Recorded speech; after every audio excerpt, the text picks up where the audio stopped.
Bismillah, walhamdulillah, wa salatu wa salam ala rasulillah, wa ala alihi wa sahbihi wa man walah.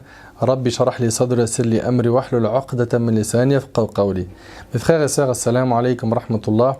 Dans cette nouvelle vidéo, j'aimerais parler avec vous d'un comportement qu'on retrouve chez beaucoup de musulmans et de musulmanes, celui d'exagérer dans l'amour que l'on a pour les conférenciers, les imams, les prêcheurs, les savants, un amour tellement excessif qui va dans l'exagération que le jour où ce frère ou cette sœur voit ou entend ou déduit selon lui quelque chose qu'il ne trouve pas correct chez cette personne qu'il a tant estimée, et bien du jour au lendemain, ça devient son pire ennemi.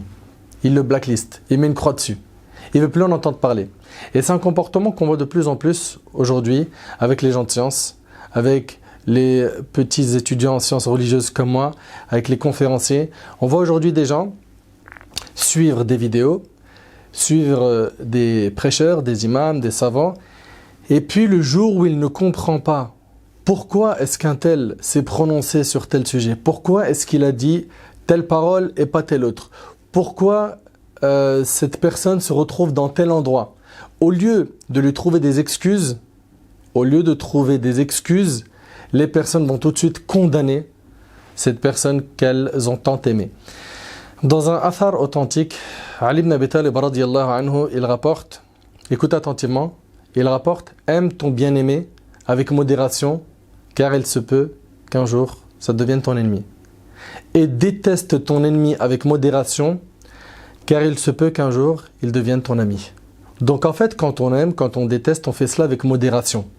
Quand tu aimes quelqu'un, aime-le avec modération. Mais aujourd'hui, ce qui fait que certains parmi vous sont trop déçus de certains conférenciers, de certaines personnes de science, c'est qu'ils les ont tellement élevés à un piédestal que le jour où ils ont vu ou entendu une parole qui ne leur a pas plu ou qu'ils n'ont pas comprise ou qu'ils ont interprétée d'une manière qui est peut-être différente de celle de la personne de science ou de l'imam ou du prêcheur qui l'a prononcée, tout de suite, cette personne qu'on a tant estimée, tant aimée, cette personne, rapidement, on la descend plus bactère. Elle ne vaut plus rien. C'est un vendu. Ça y est, il commerce avec le dîn. C'est devenu un savant du palais. C'est devenu un prêcheur de l'État. Ceux-là, c'est les prêcheurs de la République. C'est ce qu'on entend aujourd'hui. Hein. C'est les corrompus, qu'on a corrompus avec l'argent.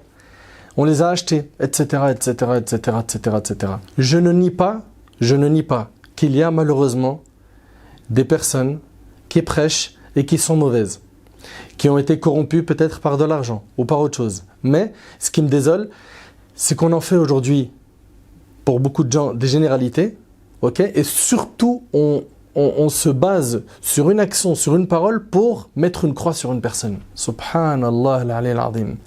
Alors, Ahbab el-Karam, je tiens à vous rappeler une chose. La première, c'est que toujours, le croyant, il doit garder comme comportement husn al-dhann, le bon soupçon. Également, il doit trouver des excuses pour son frère. Se dire que peut-être s'il a fait ça, c'est pour telle raison. Bien évidemment, je ne suis pas en train de cautionner les personnes qui prêchent le faux, d'accord? Ou qui prononcent du faux. Non, la règle, elle est super simple. Si tu ne peux pas dire la vérité, ne dis pas du faux. Tais-toi, garde le silence. Et ça, c'est valable pour moi ainsi que pour tous les prêcheurs. Si tu n'es pas capable de dire la vérité, ne dis pas du faux. Okay?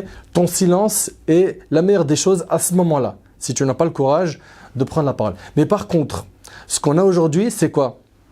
C'est des personnes nobles, des personnes pieuses, des personnes qui se sont données depuis leur jeune âge, depuis un grand nombre d'années à la da'wah, à appeler Allah subhanahu wa ta'ala, des personnes pieuses, des personnes qui sont ascètes, qui font le khair. Et puis d'un seul coup, j'ai vu quelque chose qui ne me plaît pas, allez hop, mets ça dans une croix, allez hop, poubelle, clic droit, poubelle, poubelle, poubelle, poubelle. Et après, vider la corbeille, aime avec modération. Je sais qu'il y a des personnes que tu écoutes sur le net qui t'ont apporté beaucoup de bien. Je sais qu'il y a des personnes, tu as étudié chez eux, ils t'ont apporté beaucoup de bien. Ils t'ont tendu la main pour t'aider à te relever quand tu étais en train de boiter et que tu n'arrivais pas à cheminer correctement vers Allah. Et le jour où tu t'es aperçu qu'un parmi eux a fait une erreur ou a prononcé quelque chose qui n'est pas correct ou a, une opinion sur un sujet qui n'est pas le même tien, tu as mis une croix entière sur lui. Pourquoi, tu ne l'as pas trouvé des excuses? Tu n'as pas pensé du bien de lui. Pourquoi tu n'as pas cherché à aller le voir et lui faire nasiha tout simplement? Ouais, mais ils n'écoutent pas, ils sont orgueilleux. Ça, c'est la phrase la plus rapide qui est prononcée aujourd'hui. Encore une fois, je ne nie pas qu'il y a, hélas, malheureusement, dans le rang des prêcheurs, des gens qui prêchent, etc., qui sont peut-être même des savants. Malheureusement, il y en a parmi eux qui ont beaucoup de connaissances et je ne généralise pas. Il y en a parmi eux qui font des choses qui ne sont pas correctes ou qui prononcent des choses pas correctes pour être très polis et très gentils. D'accord? Mais ce que j'aimerais, c'est que vous ajustez votre amour pour ces personnes-là qui vous ont transmis du savoir, qui vous ont aidé à vous relever et n'allez pas dans l'exagération. Pourquoi?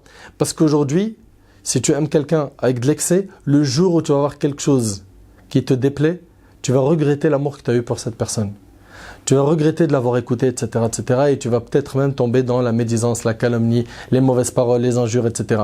D'où l'importance, ahbab al-kiram, de faire très attention à cet enseignement.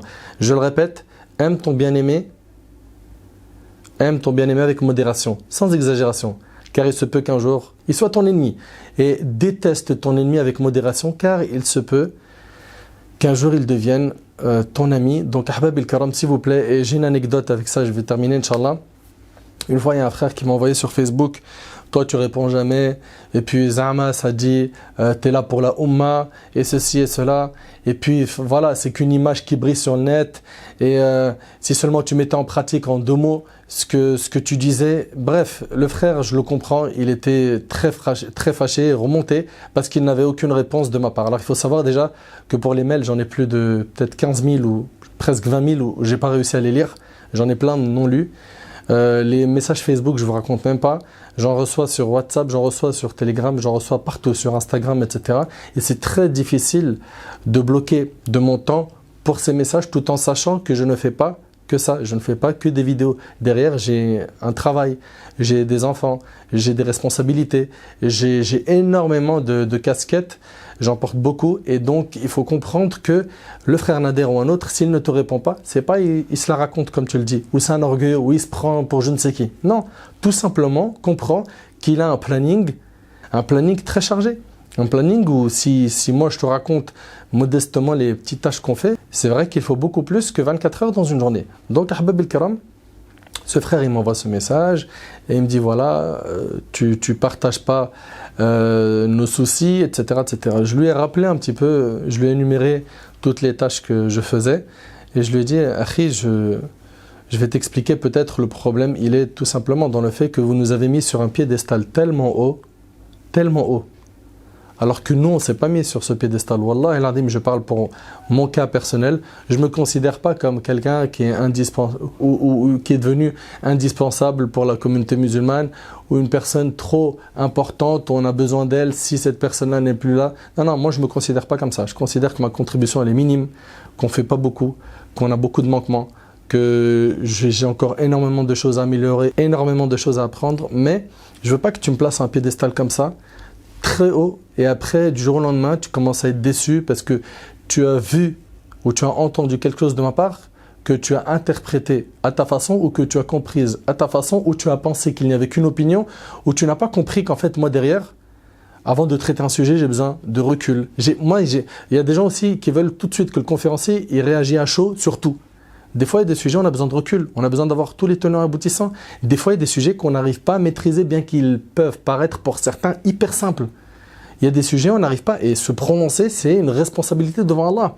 D'où l'importance pour tous les conférenciers de faire très attention à ce qu'ils vont prononcer. Pour terminer, ceux et celles qui ne veulent pas écouter finalement tel conférencier ou tel imam, ne l'écoutent pas. Mais ne fais pas, comme beaucoup de gens, des multiplications de médisances, des calomnies qui tournent à fond, qu'on appelle aujourd'hui, comme vous le savez tous et toutes, des mises en garde. Ne fais pas ça parce que le jour du jugement, tu peux payer des très grandes factures. Alors me concernant, il faut que je clarifie ce point très rapidement. Me concernant, les mises en garde, vous pouvez y aller, j'ai pas de souci avec ça. À partir du moment où la critique n'est pas construite et que les gens parlent dans le vent, comme c'est la plupart des mises en garde qui sont ciblées vers votre frère Nader ou vers d'autres, j'accorde pas d'importance. Et puis ces frères-là, je demande à Allah subhanahu wa ta'ala qu'il les guide. Je demande à Allah subhanahu wa ta'ala qu'il occupe leur temps par ce qui est bénéfique, car ils gaspillent beaucoup d'énergie dans ce qu'ils pensent être utile. Au final, ils font n'importe quoi, m'sakin. Et ils avancent pas, malheureusement. Ils sont là toute la journée à regarder les défauts des gens en oubliant les leurs. Alors, premièrement, pour ce qui est des mises en garde, c'est hyper simple. Mon comportement est le suivant. Quand il y a quelque chose de construit, j'écoute et j'essaye de corriger de mon côté. Quand c'est de la pure médisance, comme c'est le cas pour beaucoup de gens, pas que moi, je mets de côté, je leur pardonne, je demande à Allah de leur pardonner. Après, est-ce qu'Allah leur pardonne ou pas? Ça, c'est une autre question. En tout cas, me concernant, moi, je leur ai pardonné. Et je vais finir avec un conseil qui est très simple et court. C'est si jamais ces mises en garde que tu as entendues sur ton frère Nader ou un autre t'ont touché et que tu penses qu'il y a du vrai dedans, d'accord? Ben, je vais te dire, moi, la solution, c'est quoi? Sachant qu'il y en a sur tout le monde des mises en garde et que j'ai pas de temps à accorder à cela, ne m'écoute plus. Ne m'écoute plus, va écouter quelqu'un d'autre. Alhamdoulilah, la toile contient beaucoup de personnes qui prêchent des bonnes paroles.